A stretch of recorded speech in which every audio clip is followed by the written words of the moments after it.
So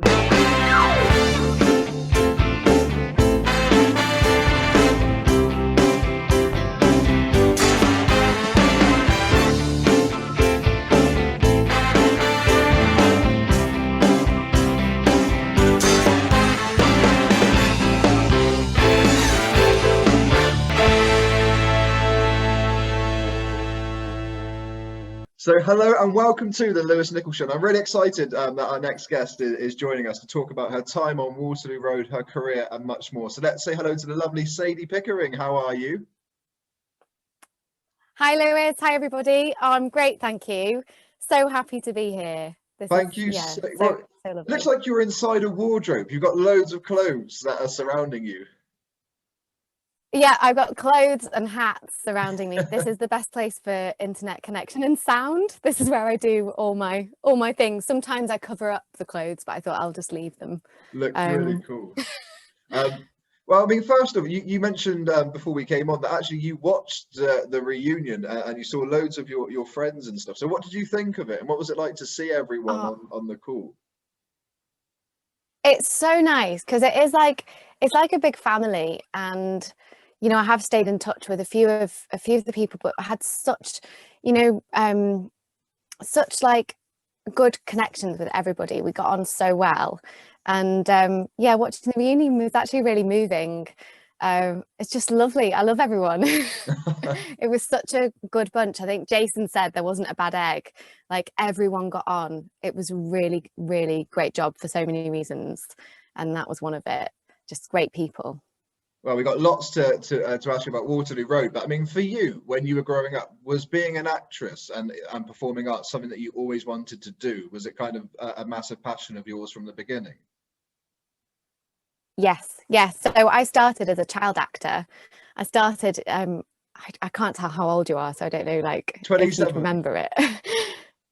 Okay, you might be too young for it. I started on children's ward, which is like really retro now. So I started, I did a play at the Library Theatre in Manchester, age 12. I did a BBC radio play, and then TV. So I did theatre, radio and TV all at that kind of young age.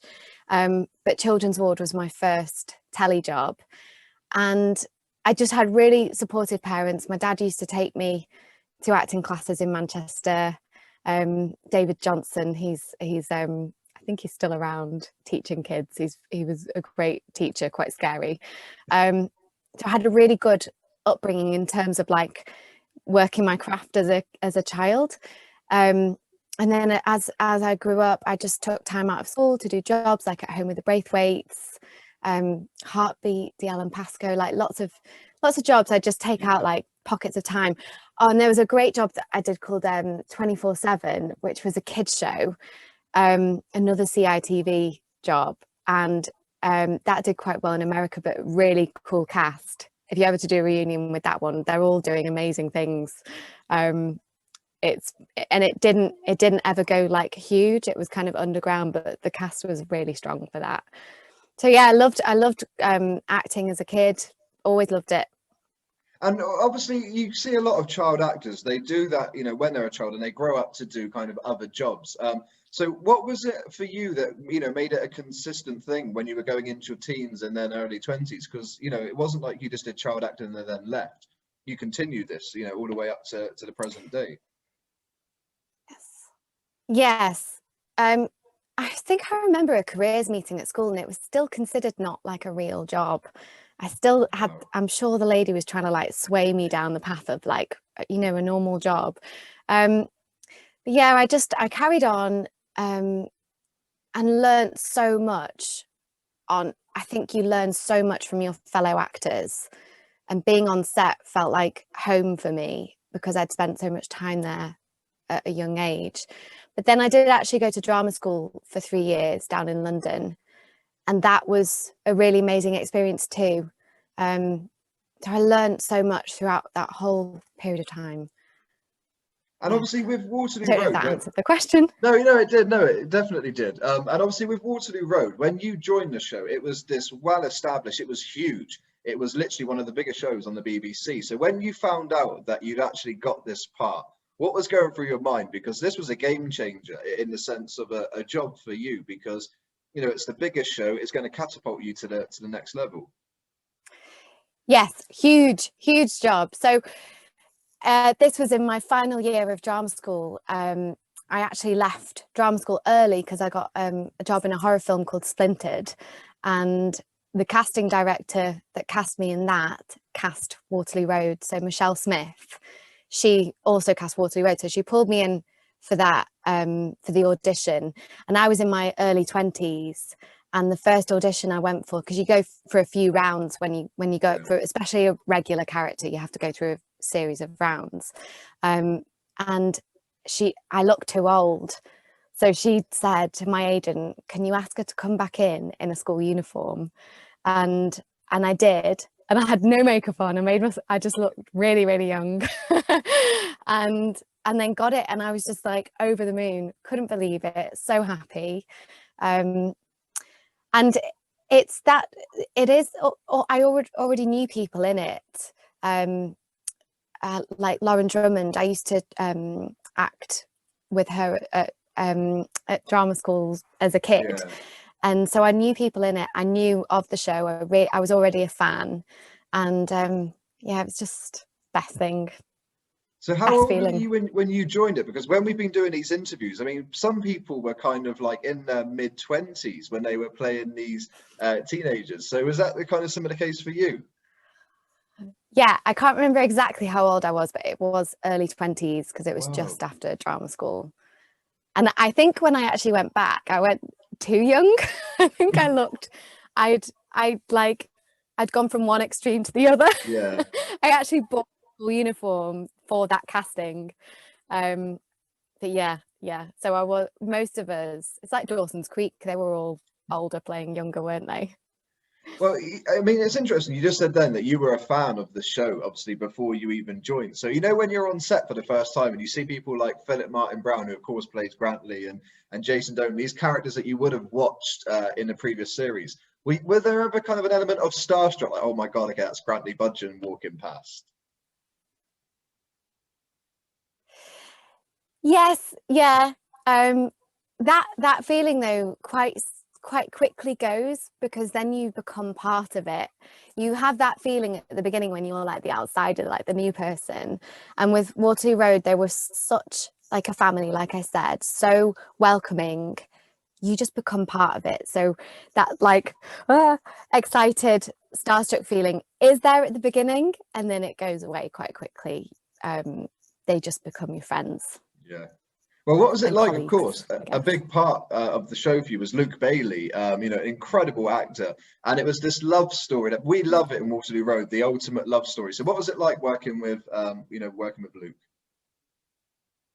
Luke was amazing to work with. He's such a great person, such a talented actor. And yeah, I was very lucky to have him as my like partner in crime on there. Yeah, he was just wonderful to work with, and we got on so well. I think we were such good friends and we had such a good laugh. It really helped with our chemistry. Yeah. Because yeah, we had a lot of fun. And you know, that's what I love about Waterloo Road is the development, and with the characters, because you look at Flick's background, you know, she had a great upbringing, her dad's a career man, and then you've got the Kelly family. And I mean, they came into the show, they had a lot of baggage, a lot of issues, but these two people that just loved each other, there was a natural chemistry. It didn't matter about their backgrounds, they just came together. But it wasn't easy. I mean, everything was going against you. I mean, if I remember in the show, the guy that played your dad actually paid for him to dump you. You know, it was so much corruption that was Yeah, going around. Did you enjoy the development of the character? Because you were involved in some big stories. big stories, and it just felt like it was like that.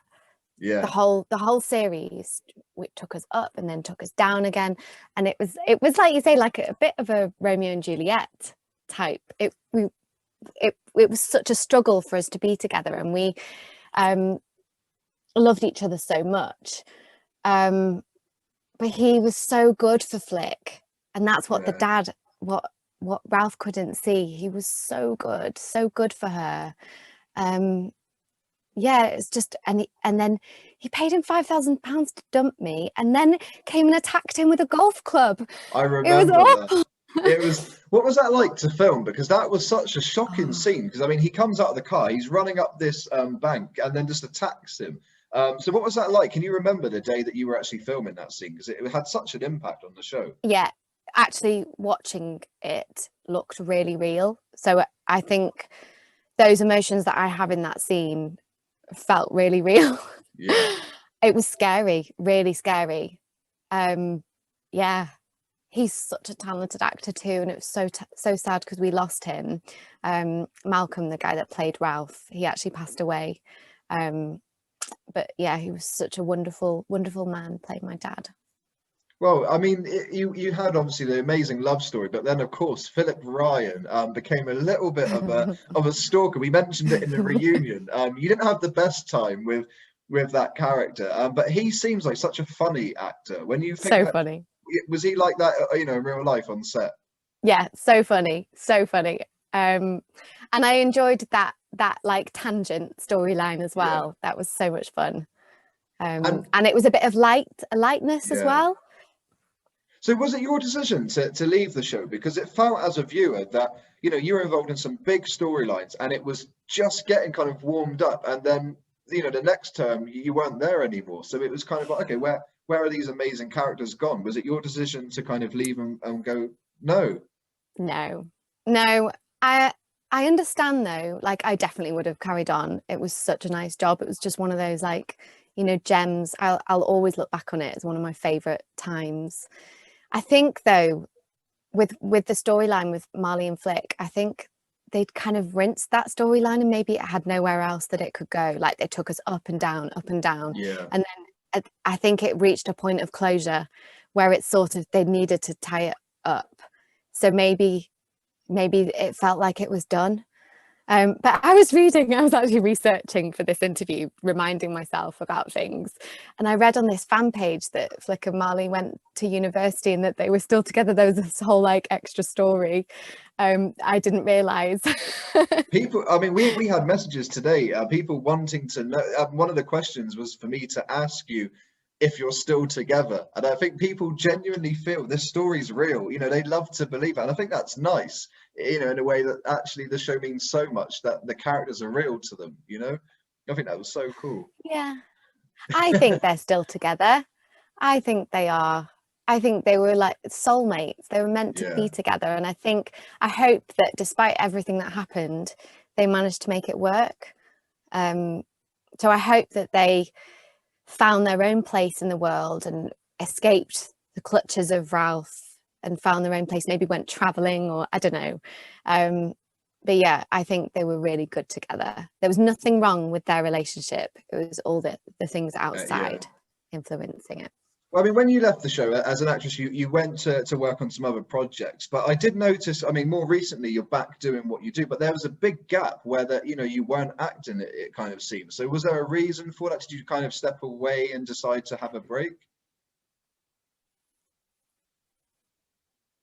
Yeah, so there were a few things. I think it was good for me to have a break because I'd started so young. So it had Yeah. always been there, always been part of my life. So I think it was healthy to have a break. I don't think I expected it to be that long.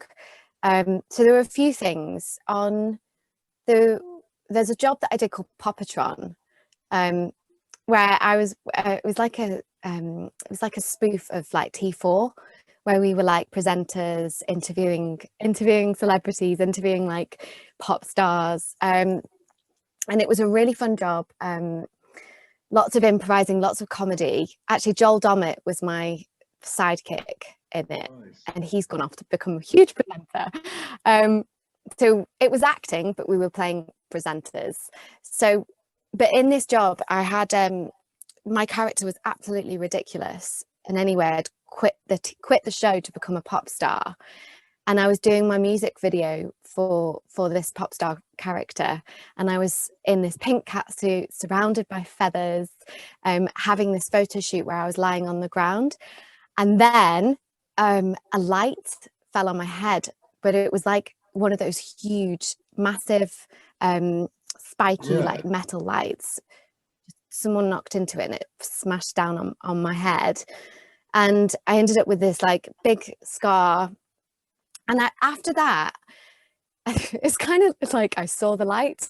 I think it was just probably just a bit of a knock on the head, just to give me like a little wake-up call to maybe say, just take a break from this for a bit, because I was going for castings and I had this big scar and I just wasn't feeling it anymore. And at that point I went to do some PAing for a family friend that's an actress, so I was helping her, and that was really nice. And then I ended up running my family's like health shop. I know you've got background in Holland and Barrett, Yeah. is that right? You've done really well with research. Yeah, so we ended up actors love to research. So we were running like a health shop with supplements, with a juice bar. This is another passion of mine, all that kind of stuff.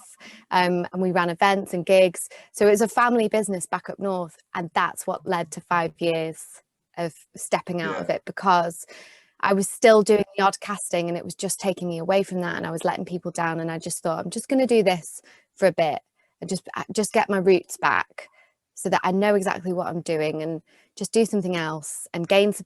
I think with acting, switching off from it isn't a bad thing, because you gain life experience. So when you return, you've got all this like extra experience that you can bring. And that's why I fell in love as well. I met my boyfriend there. Well, I was going to say, I guess Long as story. well, with being an actress, you're always kind of playing a character. So like you said, when you take time away, you're just getting to be yourself. And that's where the life experience comes from. But I mean, with the injury, the company that were kind of responsible, did they make sure you were looked after? Because that sounds pretty horrific. Yeah. I was going to say. Yeah, it was awful. They did look after me, but I've always been, I don't like letting people down. I take my job so seriously. So even when that happened, like I had like a day off, and then I think I was back in, because the storyline was Emma Willis came to take my place in the show, my character's place. So she was with Joel Dommett on the presenting couch, interviewing me about my like pop star career, which was all absolutely ridiculous. I'll see if I can find some clips to send you. It was funny, but because my character was so big, they just did a crazy hairdo and covered my black eye. Wow. So I still carried on. I wanted to finish the show, and I loved it so much. I just didn't want to miss anything. So, but they did look after me. They were really lovely. So how does it feel now that you're back? Because obviously in recent years you have been back working on projects. So did you kind of get that buzz where you kind of remember, wow, I love this. This is what, I love to do. Yes, and it doesn't go away from you. So I think that's what I'm saying about taking a bit of time out. Like it's not like an athlete where it just suddenly disappears, the skill, like it's still there. So when you return, it just feels like home again. And I loved Hollyoaks recently. I saw Chelsea on Hollyoaks, and I just, that felt like a family. That was a really nice job, and just done some lovely things. And so I think the break was good for me, and I'm really happy to be back doing it. Well, we've got some questions that we said that you were coming on the show, and loads of people got in touch. So we're going to read some out to you, but genuinely we have loads. So I want to try and read as many as possible for you, because you're absolutely loved by your fans. And you were surprised when I told you about how many people got in touch. You seem to be surprised. It's just such a long time ago. I think Jason said this in the reunion. It's like so long. I'm just surprised. So Shannon Laws said, what does it feel like to be an actor in Waterloo Road? Okay. Hi, Shannon. Thank you for your question. What does it feel like? It felt really special. I felt very lucky. And very grateful to be part of such an incredible show. It was won BAFTAs, didn't it? Like, it was such a top level show with really important storylines, and I did find the fans, actually, like, at the time when it came out, like, and people recognized me, everyone was so lovely. So it felt like the community of the people who watched it at home were part of that family, and it was just such a special time. And then Lucy Jade Scott says, who was your favorite person on set? And if you could have played anyone else, who would you have liked to play? Oh gosh, that's really hard. Who was my favorite person? Well,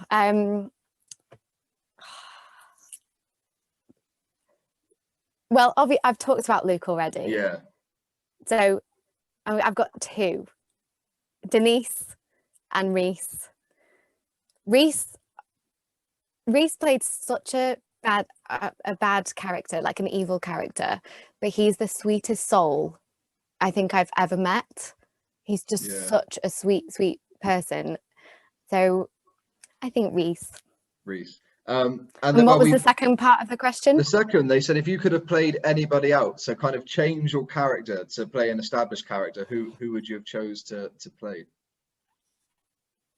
We've asked this question to quite a few people, and the majority always say Janice, and I think it's because she was such a big character. I was going to say Janice. Yeah. Janice, yes, that's who I thought of first. Yeah. And we've kind of covered this. Charles Alexander said, if you could have appeared in more episodes, would you? But we answered that in the in the show. And then Beth Guest said, what was your best memory from the show?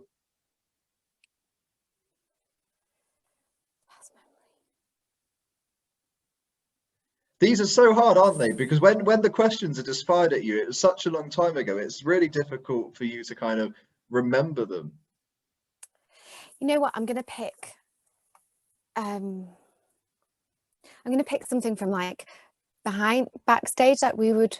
So this involves like Tom Milner as well. And Elias. We'd always be playing music, and Luke. A lot of us were musicians, so we'd always be jamming in the green room, probably annoying some of the other actors. But maybe one of those memories, to just like singing and playing with the guys. Trying to think, because it's just the whole thing was such a special memory. I think that would be it, like just singing and playing with the guys. Yeah. Well, another question we've kind of already covered. Billy Bryden said, was it your decision to leave after the series? But we've done that now. Maria Marchetti Bell said, what do you think? Do you think Flick's dad was overpowering? I think that's safe to say he definitely was. Oh. Yes. Yeah. Overpowering, controlling. Yeah. Nightmare. Probably, I think deep down, it's all because he loved her and just wanted to protect her and wanted the best for her. But he was like blinkered. He couldn't see her, and he didn't get her, and he didn't understand what like made her happy. He was making her really unhappy. So yeah, controlling and overprotective for sure. Alicia Morgan says, do you still speak to any of the cast? Yes. So as I mentioned, Reese, I saw Reese in LA when I went out there a year and a half ago. So see him, chat to him on Instagram. Luke, we keep in touch. We both have music projects on the go as well, and we're really supportive of each other with that. So it's nice to hear what he's up to, and I know he's happy. I think he's in Wales and he's really happy, and so we keep in touch. Denise, I think we're due a walk soon, and Denise actually she's such a special person to me as well. Like, work with her obviously in Waterloo Road, and we live near each other, and we've been on holiday together. Our families get on really well, and I also did a play with her called Steel Magnolias, and yeah, she's just so much fun. So I love Denise too. Who else? Some people I've not spoken to for years, and because the reunion happened and because we're getting this like second wind of Waterloo Road, I've reconnected with them recently, like Lauren, who plays Yeah. Alicia. We've been chatting. So there's been a bit of that going on as well. And little Reese Douglas, who's now like big Reese. Completely changed. As well, like completely changed. Oh my God, such a man now, and just yeah, brilliant. Everything that he's doing. It's nice to see what people are up to. Yeah. And then let's see what else we got loads. Literally, we were in and Andy Steele said. I'll try and be quicker with my answers. Andy Steele said, have you got any behind the scenes stories from when your on-screen dad demolished the school? I remember that. He just completely knocked it down, didn't he? He was driving that digger. Yeah, oh my God, what a way to end the series. Really extreme. Have I got any behind the scenes stories? He really did it. I think maybe because they knew the school was moving or something. Maybe that it was a real thing. He really demolished it. Yeah, I just remember that day, like all gathered outside, just watching it happen. It felt again like the golf club incident. Like it felt quite big, and it felt like the end. Felt sad. Yeah. The next one is from Alicia Manning, who said, if you could give Flick any advice looking back, what would it be? That's a tough question as well. Any advice? I would say to try and like get, I was going to say to try and get through to her dad, but I think she did try to do that. He wasn't listening, so maybe run away with Marley. Go and live with the Kellys. Oh, that would be a spin-off series I would love to see. Victoria Linda Riddle said, what's the funniest thing that happened when you were on set? So is there anything you can kind of remember that always makes you laugh when you look back?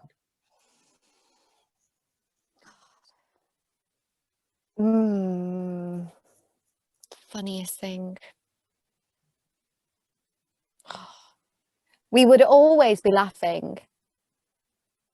But the thing is, if you start laughing when you're, if you get the giggles and things when you're shooting, you get in trouble. So I'd always be like probably the goody, like trying to like hold in the giggles. We'd probably be teasing each other and making each other laugh. I'm trying to think. I don't think I can remember a specific. If I remember any of these, I'll share them on my social media if something comes to mind, and I'll tag you. Well, we've answered loads, from your fans there. So thank you so much for everyone getting in. But I noticed you mentioned about working on a music project. Luke works, you do. So can you tell us a little bit more about that? Because I didn't actually know about this.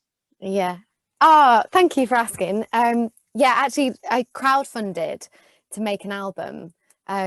And so it's an album of songs that I wrote throughout my 20s. So actually, some of these were pre-Waterloo Road or during Waterloo Road, and then throughout the rest of my 20s.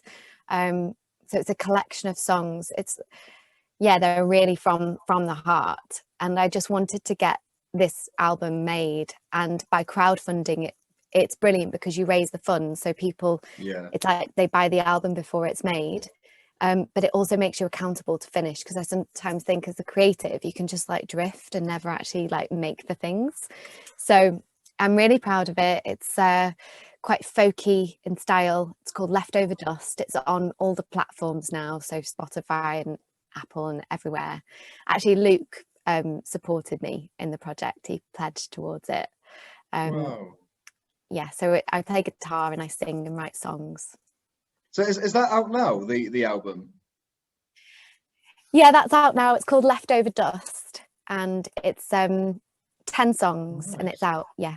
That must be for you, because you said then this is a long time you've been writing these in your early 20s. So for you to then release this out to everyone, that must be kind of like an anxious thing as well, because it's your life's work that's going out to everybody to listen to. Yes, which is probably why it's taken me so long. I'm 34 now, so Wow. it's probably why it's taken me so long, because it felt like it was quite a brave, like I needed to get into that brave Yeah. headspace to like take a leap and just share it and just make it with the musicians that I wanted. Like I wanted it to have a real sounding feeling, so it's all real instruments, no like synthy sounds, Yeah. so guitar and violin and cello, and it's there's a bit of electric guitar on there and harmonies. It's yeah, I'm really, you know how we often like play stuff down and we're like, oh no, you know, like we play down what we do. I'm actually really happy to say I'm so proud of it. Yeah, and I'm glad that I've finally done it as well. And obviously that, you know, the fact that you funded this yourself as well, and I guess that you had complete control in putting this together. That must make it even more special because some artists kind of get given a song, they record the vocals, and then everybody else does the promotion, the putting it together. But for you to have, you know, whole control of this must make it even more precious, you know, and special for you. Yeah, that was it. So I've funded it with my the crowdfunder Yeah, people. But yeah, there's no like other people involved like telling me what to do. It's all yeah. how I envisioned it. But yeah, so I had complete control. I've gone from the beginning to the end. I worked with a great producer. Yeah, so I'm very happy with it. And I mean, hopefully towards the end of this year, we'll start to kind of, you know, be able to perform and go to shows. Are you looking to tour this album or, you know, do some shows where people can come and watch you perform live? I would love to do that. Yes. Yeah. I'd love to do it with a few musicians Yeah. that are already involved in the project. So I do like a little mini tour with a few of my musicians. Yeah. Well, Yeah, that would be great. it's been amazing having you on the show today, just to talk about kind of, you know, where your love of acting came from, and of course Waterloo Road. But just I didn't know you know you did music, so that's the first thing I'm going to check out now. Because yeah, I had no clue, and I think most people watching wouldn't have known that either. Oh, that's so nice. Yeah, I think a lot of us, I guess a lot of actors can sometimes have a few strings to their bow and other things that they Yeah, love to do. I think it's quite healthy because, you know, with acting there are lots of breaks and gaps between things. It's nice to have other stuff that you can do for like, so back to the album, those songs were very healing for me, you know, like all the things that you go through growing up, relationships, family, like songwriting was a way to channel those feelings. So it was definitely, it helped me a lot having a few strings to my bow, you know. that's the great thing with songwriting as well, because some people, you know, who I've interviewed before, kind of say that they're not the most expressive, you know, to tell other people how they feel. But as soon as they write a track, it's kind of like a counseling therapy session that they can put pen to paper and then share it to help other people. Yeah, that it sometimes, especially I feel like I can articulate more now how I feel, but when I was younger a song would be able to say how I felt better than I could say it. Yeah, no. Yeah. Do you know, it's been honestly, I've And I absolutely loved think this. Oh, sorry. no, I just think for anyone, you know, any kind of creative thing that they can do to channel those feelings, like however you're feeling, to be able to like draw or and not care whether it's good or bad, but to give yourself that space to just be a bit creative, I feel like it's really therapeutic. Yeah. So it's something that I'd recommend to everyone. Just try like writing a poem or drawing a picture to shift what you're feeling inside into something out of you. Yeah. Well, Sadie, honestly, thank you so much for coming on the show. I'm going to check out the album now, and we'll post it in the fan pages so people can actually, and we'll put it in the link on this interview so people can actually listen to what you do. So thank you Thank for you. taking the time today. Thank you, Lewis. It's really lovely to meet you. And thank you for You all that you're too. doing for Waterloo Road and all of us. Like, it's really, really nice. And So yeah, thank grateful to you. you.